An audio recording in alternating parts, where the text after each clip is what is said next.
I'm Julie Saunders. I'm Jan Wilson. Julie and I both have experience as school librarians, and we've worked together as district library leaders.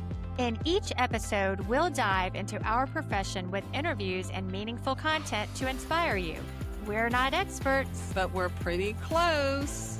The ideas and opinions shared by any host, guest, or listener are their own and do not represent those of any respective school district. Welcome to Library Exchange. Does your library's reference section contain high-interest titles that draw kids in and produce large circulation numbers? If not, welcome to Abdo Reference. Abdo Reference includes 3 great imprints that will change how you think about reference and research materials. Imagine your students checking out high-interest library-bound titles that serve their pleasure reading needs but also do the heavy lifting of instructional support. Abdo Reference is a K-12 solution that can help put your learning dollars to the greatest advantage. Check out Abdo Reference today at abdobooks.com. Julie, stop me if you've heard this one, okay? Wait, I didn't know you could do that in the library. Or my personal favorite, I didn't know librarians did that. Well, we've heard it more times than I can count. And to me, that's a call to action. If our community is surprised by our services, the programs we offer, the fact that we teach, it means we haven't told our story well enough yet. True. You know, I really try hard to keep a positive attitude about this, but for so many people, the word library is stuck in a time capsule. Yeah. They're judging us by a stereotype from decades ago, and we all know there's only one group of people who can change it. Exactly. In order to change that perception, we have to be intentional about our branding. And today, we're joined by someone who knows how to do exactly that. Lori McGovern is a former high school language arts teacher and middle school librarian. Another recovering middle school educator. Bless both of you. Loved every minute of it. Lori now leads school libraries and media services in Newton County, Georgia, and she's a leading voice on why branding isn't just for corporations. Welcome to Library Exchange, Lori. Thank y'all so much for having me. So, Lori, before I ask my first question, can you just clarify how many schools you support in your district? Absolutely. 23 schools are in Newton County. Great. All right.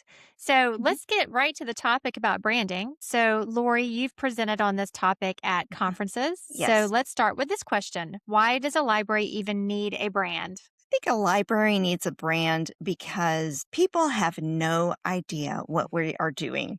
Every day I hear someone say, "Oh, absolutely. The teachers know what I do. My principal knows what I'm doing in there." And I'm thinking, no, they don't. I was somewhere today and I literally heard the words card catalog. Oh. What? Yes. Now, I think they were trying to make a joke, but I'm like, my gosh, please stop. Nightmare. So, I just, people don't know and they aren't trained. We're trained as media specialists, but people in leadership roles are not trained. They know we're out there, but they aren't trained in what we're supposed to do. And so we kind of are that extra role. And I think that sometimes we get frustrated when we get handed that other duty as assigned. But that's because they have no idea what we are actually doing and they think, oh, well, they have time. And then our frustration builds. And it's because we haven't clearly expressed and explained and advocated for what we're actually doing and supposed to be doing. A brand helps us do that. I know you've heard me say before that the background for me with a branding came from an unfortunate situation where I was sitting there saying, oh, everybody knows that I'm the one creating this. I'm the one providing this. And we are sharers. And I had shared a presentation, a lesson with someone only to find out that that person said, oh, this is mine. And it was kind of like, okay, that's the straw that broke the camel's back. Now I'm putting my name on the test paper, so to speak. This is the product of media services. And I think people say, well, you know, I don't want to take all this credit. I don't, it's not me. You're right. It's not necessarily you. It is the library. It is the media program. So when you brand something, you're not sitting there and saying, it's the Lori McGovern show. Y'all didn't name the podcast Jen and Julie's House of Fun. That might have been one of the names we went through, though. I know originally. it was your first choice, right? But, you named it after your mission in your Right. vision, Library Exchange. So your brand is your mission vision. And so you tie it to your school, you tie it to your media program. And that's what branding becomes. And then you put it on everything because people don't know that you're the one putting up the potty PD in the teacher bathroom about the latest cool tech tip that they needed to know. They don't know that you're the one collaborating with, sorry, Jan, 7th grade social studies for the research lesson. They didn't know that you're the one who did all the background to make that research project flow and work the way it needed to. They think you're just the one in there doing, they don't know what, eating bonbons, I guess. So they need to see your branding, your program information on those items.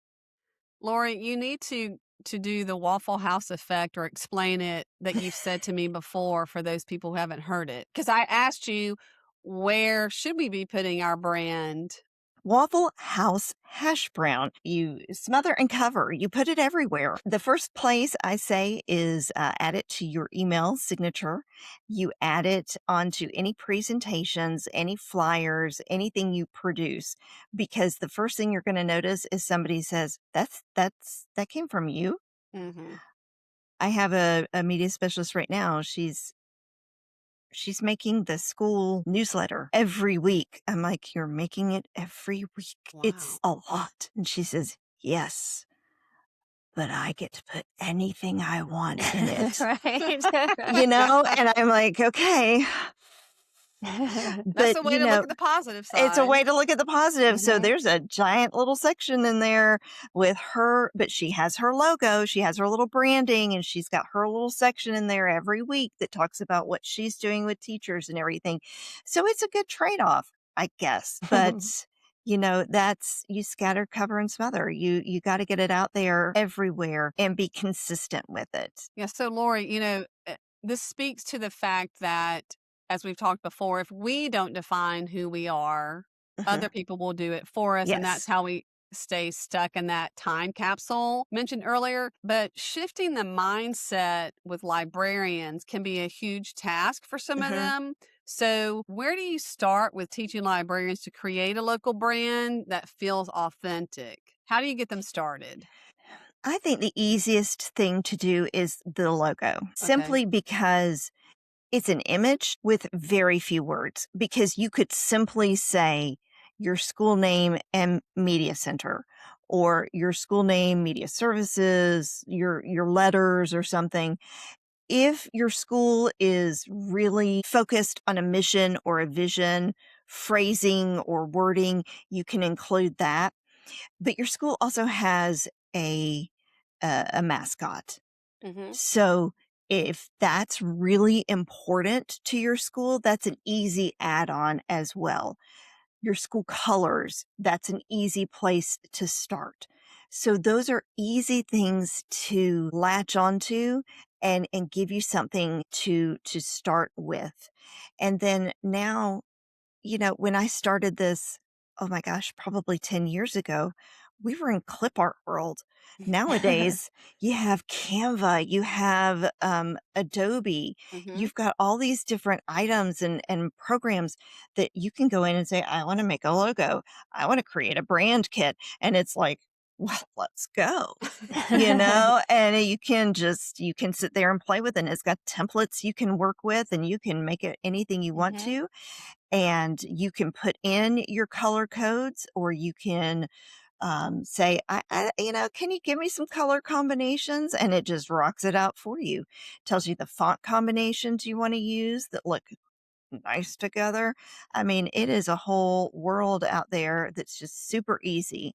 And so I think that is kind of, if you're just thinking, this sounds like a whole lot, that is just the easiest place to start and gives you something that you can create super easy and then start slapping on everything.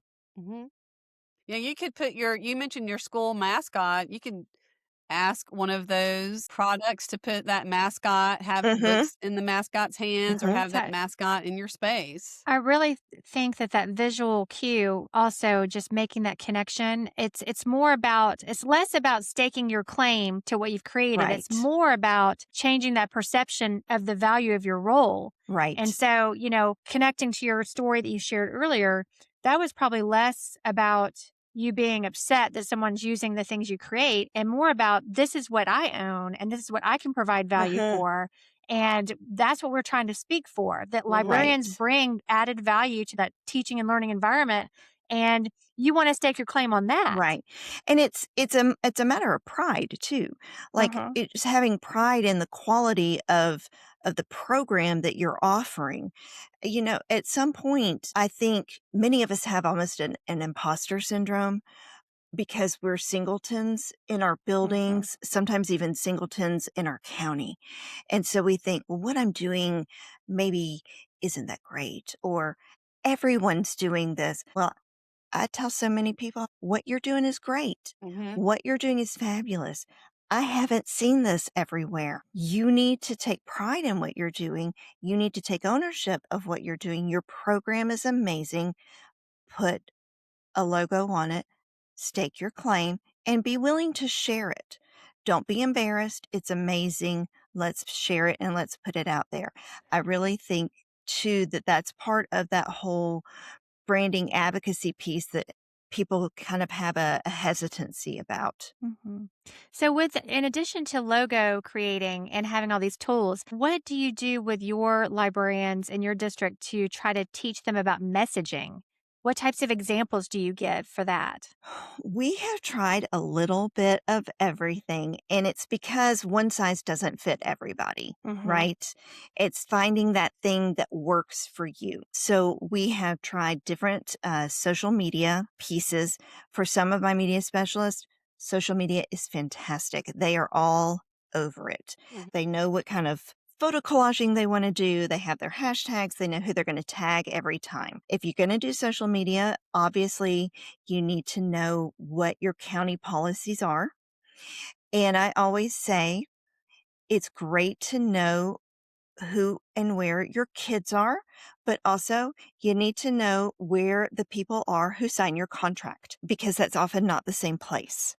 So, for example, if we're sharing professionally, our county is still on X.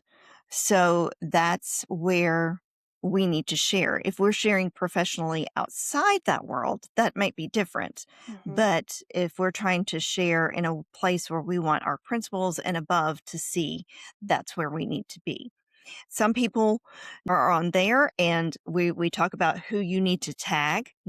Please know the superintendent's handle. Please know Mhm. the press person's handle. For others, they really do well with a newsletter or kind of a little what's happening in the space. We have one. She has a bulldog news. Why bulldog? There's our mascot. And it was great. She shared it with the group and it kind of latched on.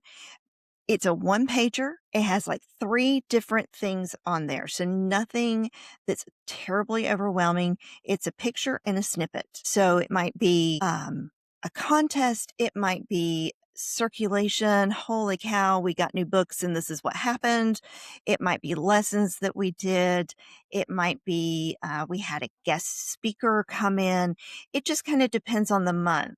But she has her template ready to go and then she can just fill in the blanks.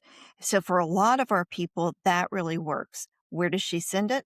She emails it out to the faculty. She'll put it on the school website. That's another a duty as assigned that I'm like, make it work for you. If you are the school webmaster, make it work for you. Yeah. You know? Can you touch on word choice? You've spoken before Mhm. about why it's important what you, for example, you write in the caption of that picture, so that we add value to our roles. Yes. We've been talking this year, in Georgia, we've had a change in ELA standards. Mhm.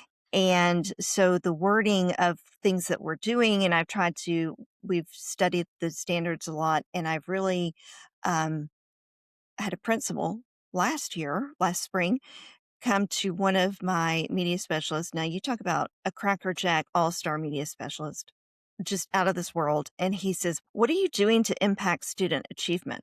Oof. And she was floored. I was floored. I'm like, yeah. Because she is like, she's truly doing those things. So then I thought, okay, well, if we're needing to obviously address these things, let's target these new standards.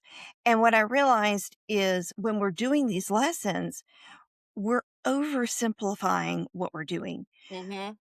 We're saying, "Oh, well, we're having a story time today," or "Students are getting to do X, Y, and Z." No, you're providing an opportunity. You're creating an experience for students to X, Y, and Z. Story time.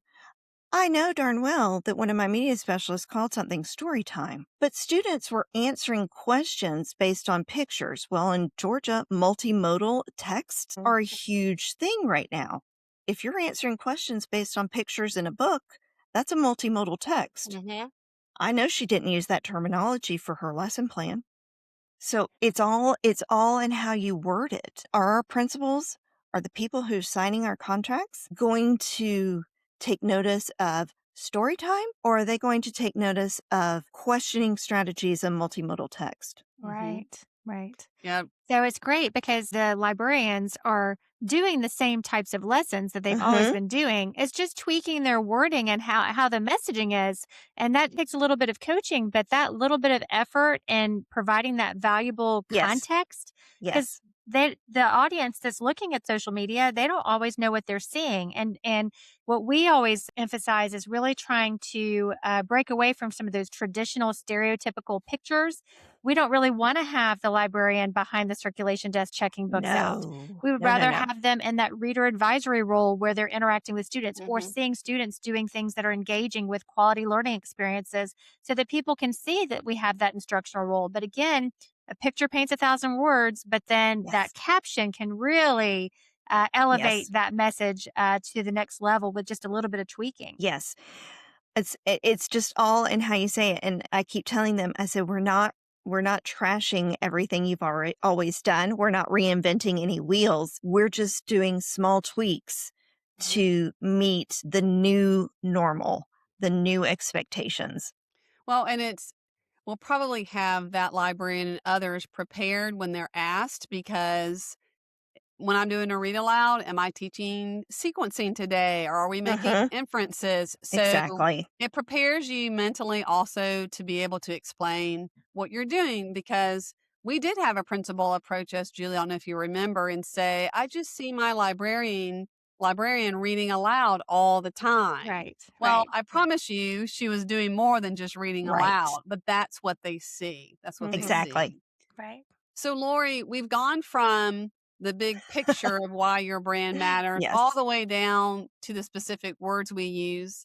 And we appreciate your expertise on this topic. Can you share how our listeners can contact you if they would like to for more information or to pick your brain?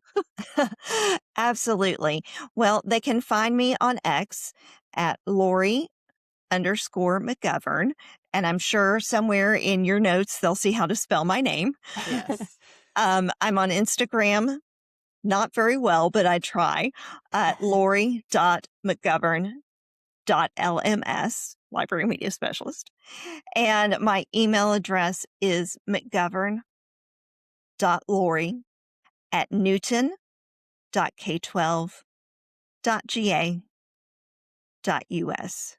And I always do my best to get back and in touch with people because I always want to help people. But sometimes it takes me a minute, so I do beg people's patience. Well, thank you so much, Lori. I mean, this was very helpful. I think people that are already doing great things in their library sometimes just need a reminder of simple things that they can do. And these were Yes. some good tips that you've provided today for our listeners. Yes. I think everybody just needs to remind you're already doing great things. You're already doing wonderful things. It's just tiny little tweaks to make sure everybody sees that you're doing those wonderful things. Thank you so much, Lori. Absolutely. Thank you, Jan. Thank you, Julie. I love being here. We've exchanged ideas. It's time for the recap, Julie. And since I get fired up about this topic and people sometimes misread my passion, I'm going to let you go first.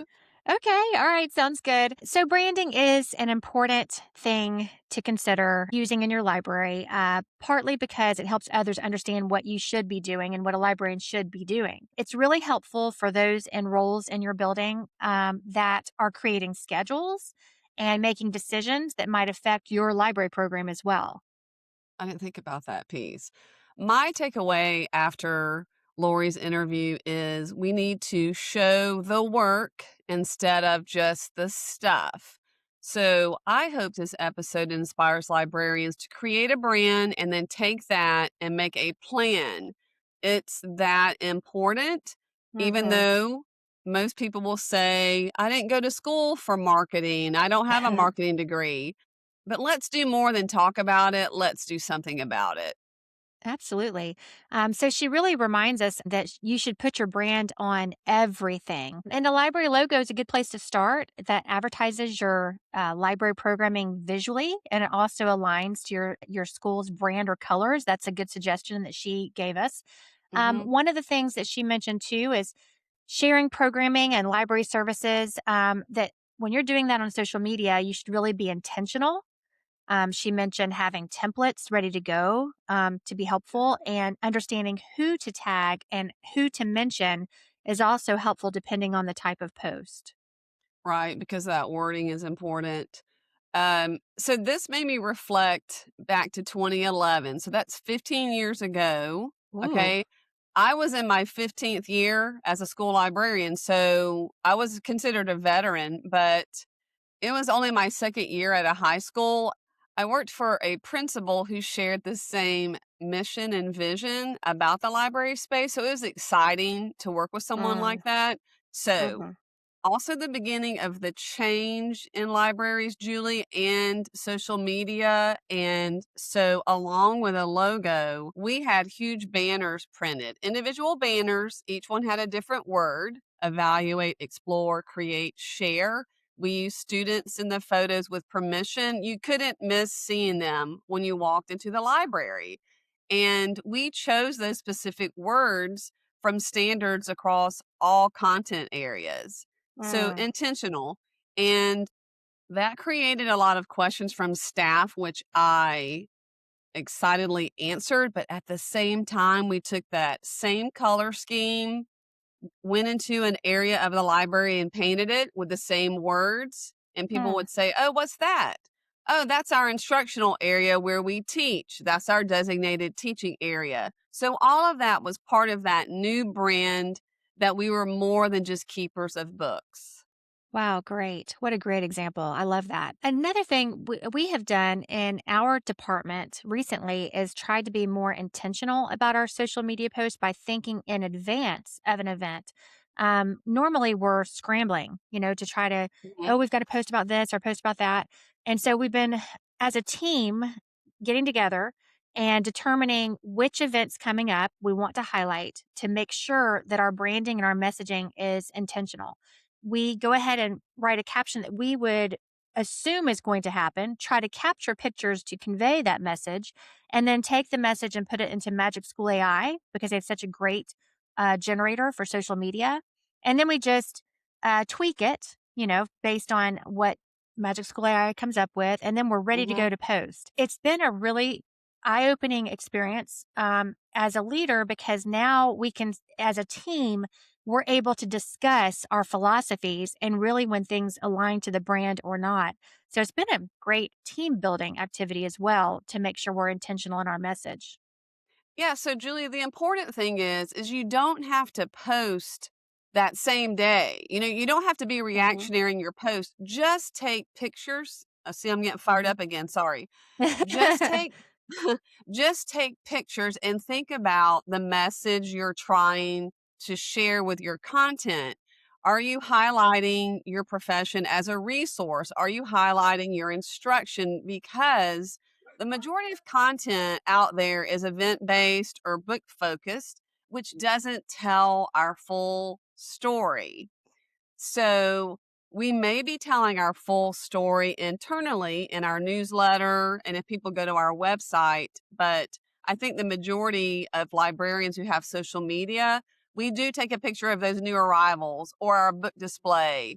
And that is important, but they all still fall under the stereotype that libraries are only about books. Right. That's important. A good point. Go ahead.